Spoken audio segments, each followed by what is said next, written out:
My name is Richie Williams. I'm 42, and I run Bright Path Logistics out of Memphis, Tennessee. 8 years ago, I inherited a battered delivery truck and a shoebox of unpaid invoices when my dad's heart gave out. I learned routes by sleeping on the warehouse couch, won our first grocery chain contract with a handshake and a penalty clause I drafted in a gas station parking lot, and built one truck into 5, 5 into 15, and 15 into a small fleet that moves half the Mid-South's awkward, too late, and too fragile loads. That history matters because it's why I'm methodical. It's why I document, why I layer contingencies, why I believe the unglamorous work you do at 2 in the morning saves you at 2 in the afternoon. It's also why I survived what my wife tried to do to me. Stephanie had always loved the image of ambition. When we met, she was a paralegal downtown who stayed late to color tag partner binders and could name the best judge for every motion. She talked about law school in the same voice some people say for ocean views: bright, breathless, inevitable. I said I'd cover prep courses. She said she'd cover dinners for my late runs.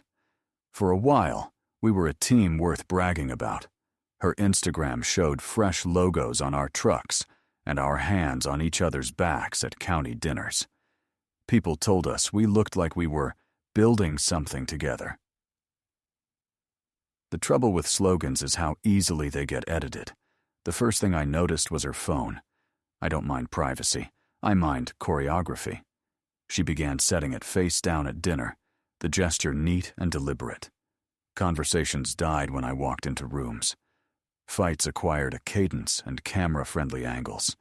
She would stand with a window behind her, chin tilted to catch light, hands hovering near her face. Once, mid-argument about money we didn't have, she paused for a breath that felt staged and said the sentence twice, the second time slower, like a director had called, again, with feeling. "Why don't we eat at Marcelli's tonight?" I asked one Thursday. She used to love that place when we could barely split a salad. "Used to," she said, rolling the syllables on her tongue. "That's you in one word, Richie. Used to be happy. Used to have plans. Used to care what I wanted." The words were precise, as if she'd practiced them in a mirror. I told myself I was overthinking. Then I opened a browser tab I usually forget exists. 6 months earlier, a break-in at our warehouse got me a discount on a full security upgrade. House, office, yard motion, video, audio in common areas. I ran cable through our attic on 3 humid Saturdays and tucked the living room camera behind a fake ficus so there'd be no glare. Now, with a few clicks, I watched my own house in tiny squares. On the living room feed, Stephanie drifted around the furniture and glanced every few minutes at the corner where an obvious camera would have hung if I were lazy. She smiled toward that bare corner like there was an audience. She was playing to a lens that didn't exist, which meant there was one I didn't see. I didn't confront her. People imagine confrontation is power. Often it's charity you extend to the other side, a warning flare that lets them hide the shovel. Instead, I let the feeds roll and went to work, because payroll doesn't care if your marriage is losing altitude. Contracts renewed. Engines were rebuilt. Dispatch learned a new route optimization tool I wrote on an airplane. At night, I lay beside the rise and fall of her careful breathing and counted the seconds between clicks in the hallway. When you've repaired your own life with duct tape before, you recognize the sound of something under tension. There was history for her to weaponize. I grew Bright Path from debt and family grief. I also grew habits that look like control if you narrate them cruelly. I track line items to the penny. I insist on text confirming delivery windows. I keep a second set of keys and a third set of passwords because clients don't forgive missed cold chain. None of that is romance. All of that is survival. For years, Stephanie celebrated it. She took photos in front of new trailers with captions like, "Hustle becomes legacy." She told her friends I'd dragged a dream into daylight. Then success stopped being a feeling and started being a ledger. She began asking why her name wasn't on business accounts. I told her the truth. My dad's will put ownership in my name, and 3 independent tax attorneys had advised us to keep the structure clean until we finished a planned reorganization. She asked about life insurance, retirement balances, and the Zillow range of our zip code. I thought we were doing adult things. Meanwhile, she started scheduling informational meetings with lawyers and disappearing on Saturdays. She told me we're for shopping with my sister. Her sister called one evening to ask why we hadn't had coffee in weeks. Our arguments multiplied and shrank at once. Small sparks purchases we hadn't discussed. A surprise business lunch that was actually a consultation. A casual lie about where she'd been flared into the same wildfire with the same lines. I'm controlling. I'm interrogating. I'm policing joy. She repeated phrases word for word days apart, chasing identical reactions like lab work. I caught myself clenching my jaw. She caught me catching myself and said, "Your family has anger issues. I can see it right there." She tapped exactly where the molars meet. That night, I convinced myself I'd imagined the red light reflection in her eye. 2 mornings later, I clicked the wrong folder. I was combing the warehouse archive for footage to support an insurance claim about a skid loader, and instead I opened Home. The system keeps 30, 60, 90 days depending on motion, and it was a neat calendar. So neat I almost closed it on reflex. Then I saw her username in the access log. The software shows who streamed what, when. She had been logging in at 2 in the morning and at lunch on weekdays, downloading specific segments, renaming them with dates and little notes. I opened one labeled Money Blow Up. It began mid-sentence with my voice raised and ended with her crying into her hands. It looked bad. Then I pulled the raw. In full, it was 20 minutes.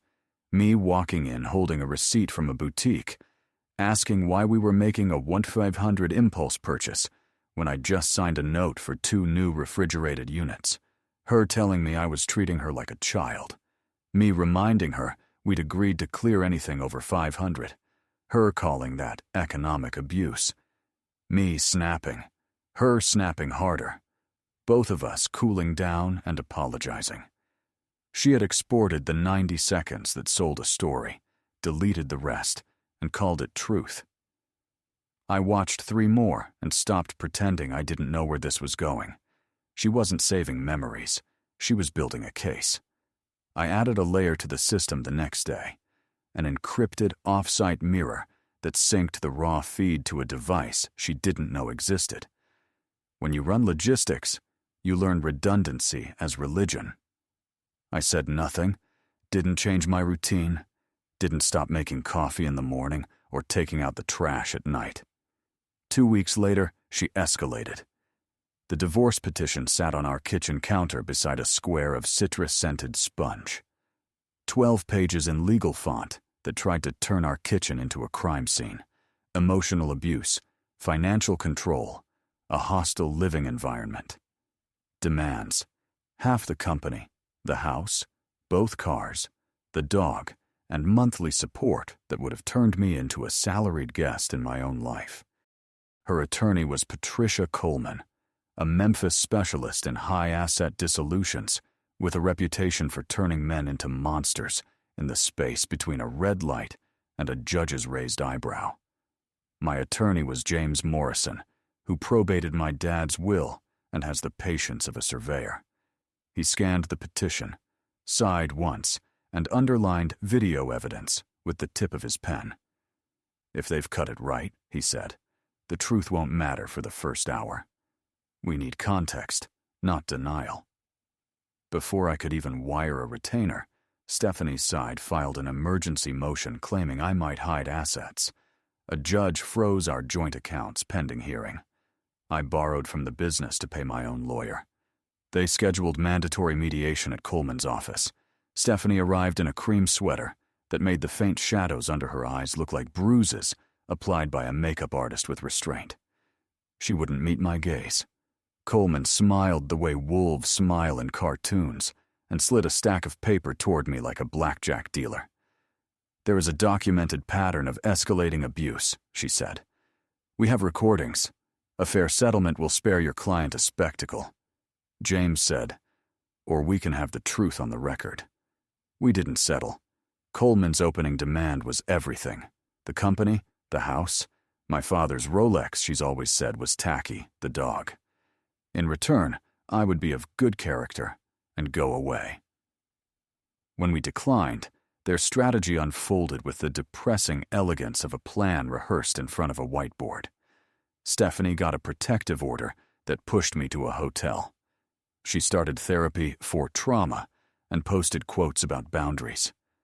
Friends messaged me in private to ask if I was okay, and also to ask, gently, with concern in their grammar, whether I had ever lost my temper.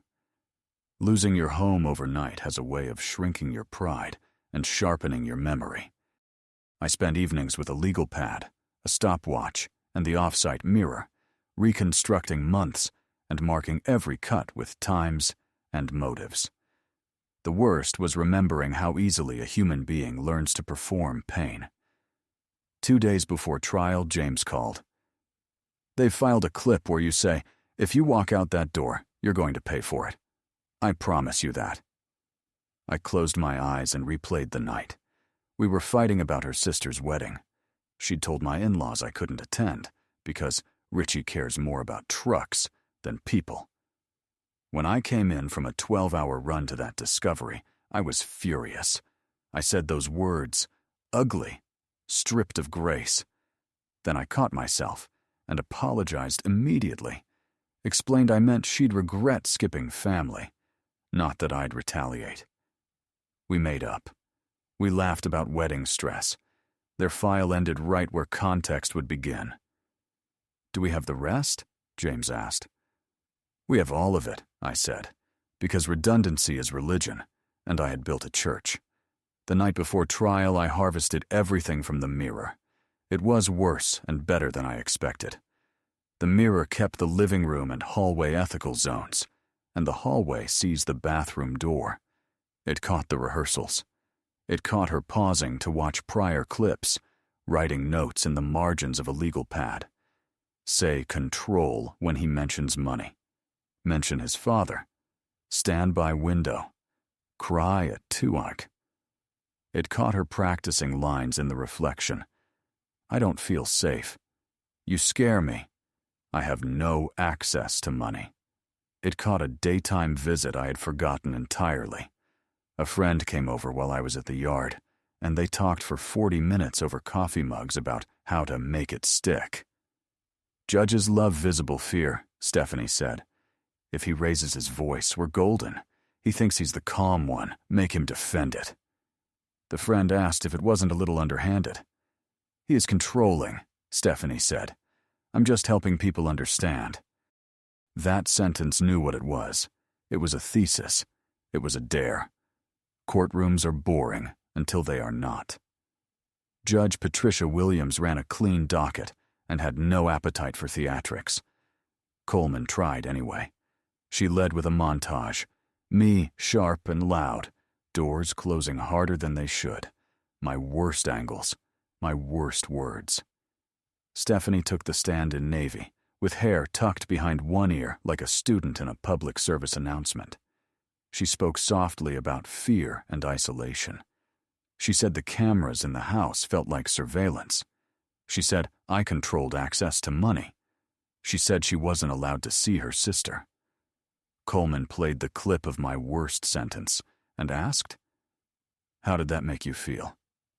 "Terrified," Stephanie whispered, and the word landed like a penny in a silent church. James stood, asked permission to publish exhibits, and plugged a drive into the court's ancient laptop. He didn't attack. He laid chain of custody like bricks. He asked me where the cameras were, who installed them, why there was an off-site mirror. He asked Judge Williams to take judicial notice that the plaintiff had introduced secret recordings. Then he pressed play on the full version of their highlight reel. It is a strange thing to listen to a version of yourself you despised, and then hear that version apologize, explain, soften, and watch the room realize it has been offered a half-truth with malicious trimming. The judge did not react. Judges who last don't. She took notes, underlined times, asked us to pause while she marked pages. James played each edited clip and its uncut twin. What looked like intimidation became frustration followed by contrition. What looked like slamming a door became me closing it, because the dog was trying to bolt. What sounded like, "You're irresponsible," became, "We agreed on a threshold, and I need us both to honor it." Then James played the conversation with the friend.